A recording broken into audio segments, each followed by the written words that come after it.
So I know I said I was going to go through each of these lessons sort of one by one, and I might bounce around a little bit because there's some of them that just lend themselves to teaching and a lesson a little bit easier, so the sequence won't be as I listed it in my last video. So what I want to start with is the aspect of understanding that love is the highest frequency of creation that we can experience in a human body. What does this mean? How is it applicable? How can we utilize it in everyday life to transform our experience and the experience of the world around us?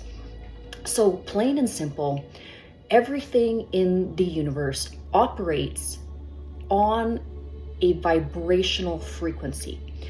When we start to deeply understand this, we can look at our own actions and behaviors in terms of what we are creating, both on the internal plane and in the external plane, in terms of how we are showing up and what we are transmitting. So when we think of our transmissions, we want to circle back to our thought forms. I've talked about it in other videos.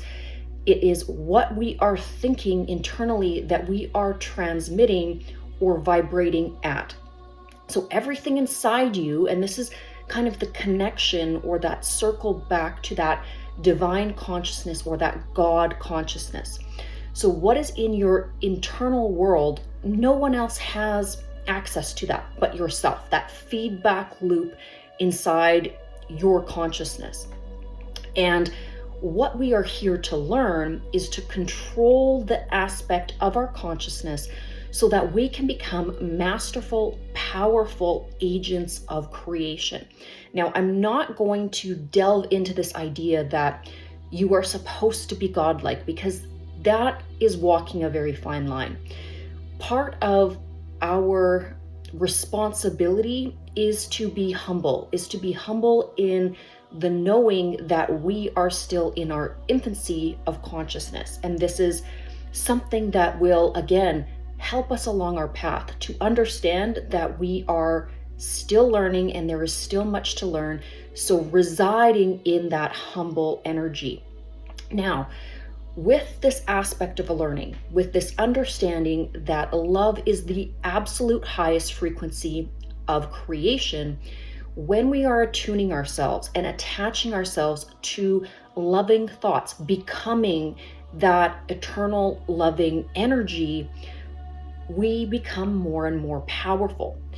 That is basically by default of the design. We become more powerful because as vibrational frequency is raised, you have access, or your creations will manifest more quickly because they are in line with the divine creation.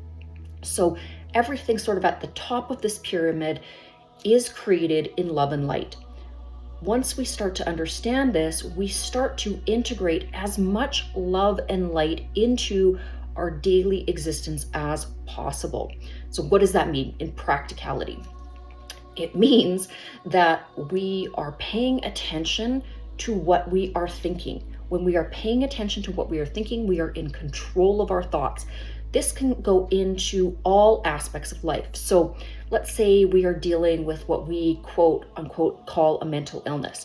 Mental illness is just distorted thinking. If we are thinking in ways that are scaring us, so things that are violent thoughts against ourselves or others, if we are having dark thoughts, depressing thoughts, these are just distorted thought forms. What we are trying to accomplish through prayer, meditation, practice, cognitive behavioral therapy, that when we're working with our own thought forms, is to program ourselves, our consciousness, to this higher acclimation of thought forms. And remember that the brain is a very, very well-designed mechanism. So the more you think good thoughts, the more good thoughts will come.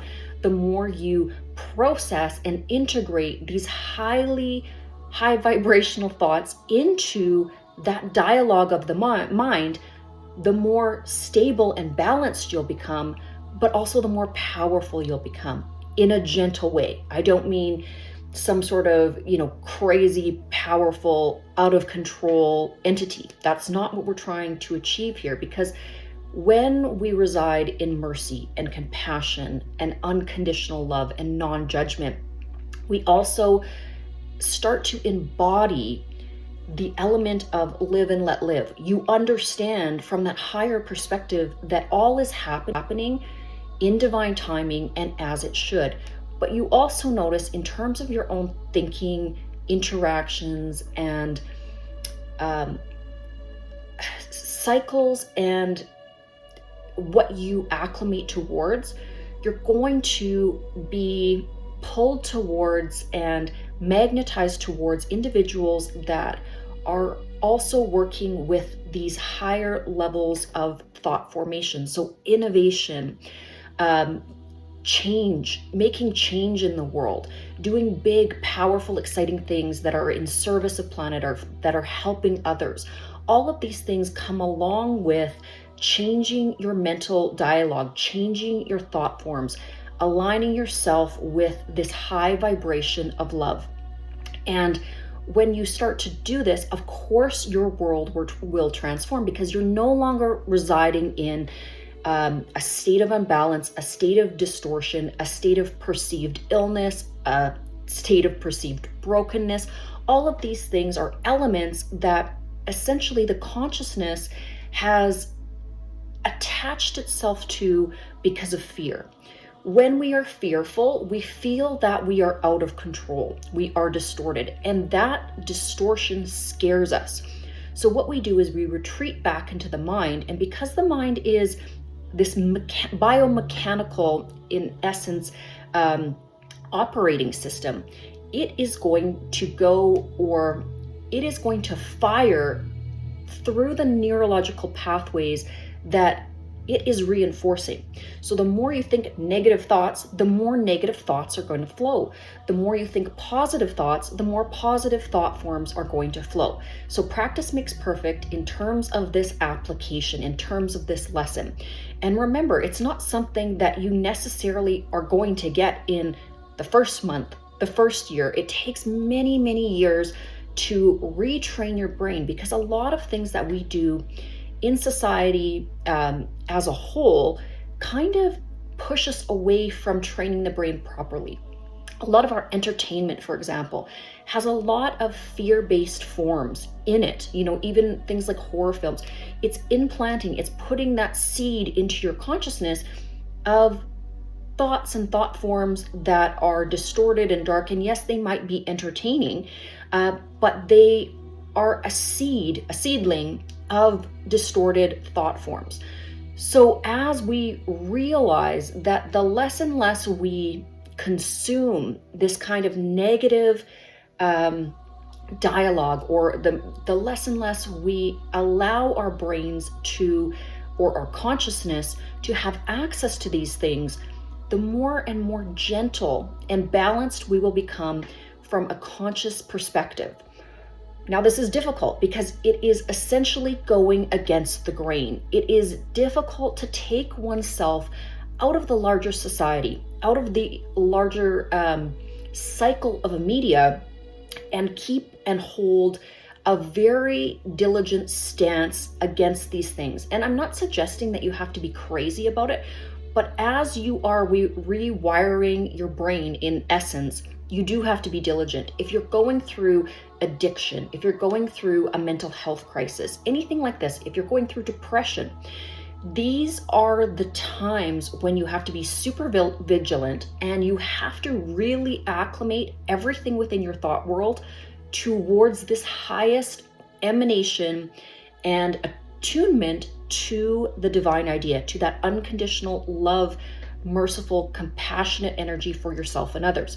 Now, once you have balanced your thought world and you have learned how to control it, this is where you can come back into some of the societal things that are fun, but when you're in a dark space, you want to take yourself away from that and really find that balance point. And that's what I'm trying to help you to do. If you are very balanced, then some of this advice won't necessarily ring true for you. I'm talking when you're completely out of balance, when your system is extremely distorted, and you definitely need to make some changes to readjust and rebalance your inner world. Once that transformation is complete, and once you feel that you are on stable ground, because this is really the key here. And what I mean by stable ground is that you are 100% at all times in control of your internal world, meaning you are the operant force of your thinking headquarters, essentially. You can dial in, turn on, turn off, readjust, and rebalance your inner world. Once that transformation is complete, and once you feel that you are on stable ground, because this is really the key here. And what I mean by stable ground is that you are 100% at all times in control of your internal world, meaning you are the operant force of your thinking headquarters, essentially. You can dial in, turn on, turn off any types of thought forms at will. And this is where you basically fuse with divine will, because when you can do that, you have balance, you have control, and fear is disintegrated. You won't have fear because you will have trust in the equilibrium of your own conscious state. So once this has happened, it's okay to play with life. It's okay to go to that crazy Halloween party, with the individual that has the chainsaw, and you're not going to go off in left field. It's not that those things are wrong. It's that when we have an unbalanced mind that is not grounded and rooted in those higher principles of love and light, sometimes you can get into a vein of distortion, and it can unravel itself because you have not anchored yourself and tethered yourself to the correct frequency in the beginning. So all I'm doing with these lessons is trying to help you understand that you are not broken, you are not flawed, you are created absolutely in perfection. And as you start to reawaken that understanding of your own divine light, your own divine birthright, you will, by the very nature of this whole breaking open process, you will come to know your purpose, your path, and your way home. And that is, again, my purpose in trying to teach these concepts to you. If it doesn't resonate, if you're feeling like this isn't for me, that's okay as well. It's not going to necessarily feel right for each and every person, depending where they are along their path.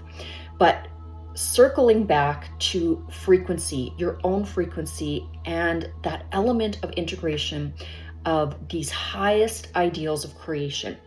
Now, the next step is once we've balanced, once we have created that divine infrastructure of a balanced conscious equilibrium, from there we start to co-create with the divine matrix.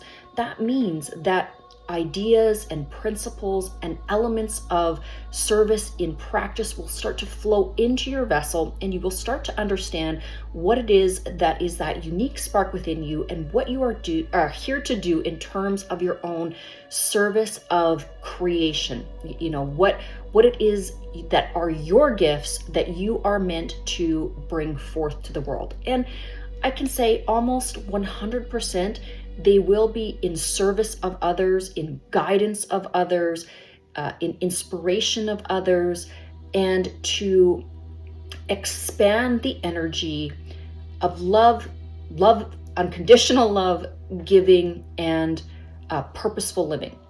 So I'm going to cut this one short. It's Friday. I still have a couple hours of work left to do here, but I wanted to jump on and just film this lesson before it left my consciousness. Wishing you a beautiful weekend, and hopefully we'll see you in the next video.